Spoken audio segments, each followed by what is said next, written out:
The old logging road was barely visible beneath the encroaching undergrowth, a faint scar on the otherwise pristine canvas of Blackwood Forest. Sarah, ever the pragmatist, checked her phone again. No signal. Still, she sighed, stuffing it back into her pocket.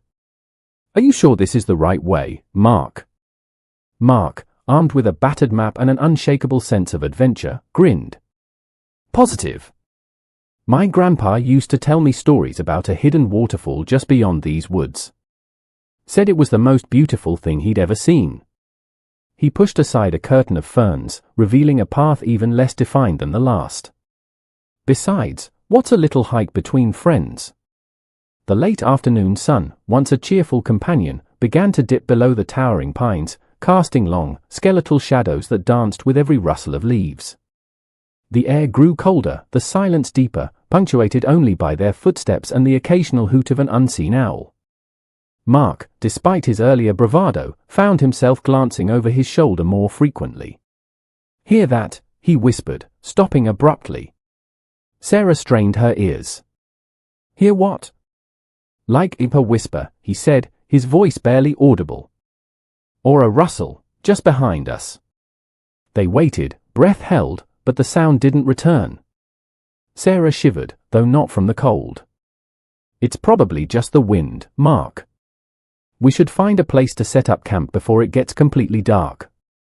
As if on cue, the last sliver of sunlight vanished, plunging the forest into an inky blackness that seemed to swallow all light. The trees, once majestic, now loomed like watchful, silent giants.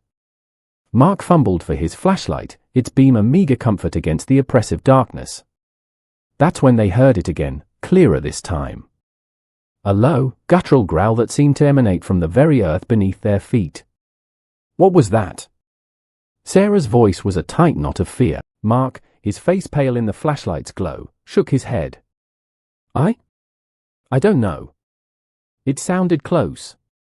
He swept the beam frantically around them, but saw nothing but the dense undergrowth and the impenetrable wall of trees. Then, a branch snapped directly in front of them, a loud crack that echoed through the silent forest. Something large and dark darted across their path, too quick to properly make out. "Run!" Mark screamed, grabbing Sarah's hand. They stumbled through the darkness, roots snagging their feet, branches whipping at their faces. The growls grew louder, closer, now accompanied by the unmistakable sound of heavy footsteps crashing through the undergrowth behind them. Sarah risked a glance back. In the flickering, uncertain light of Mark's bouncing flashlight, she saw it, two glowing, malevolent eyes peering out from the deeper shadows, a hulking, indistinct shape following relentlessly.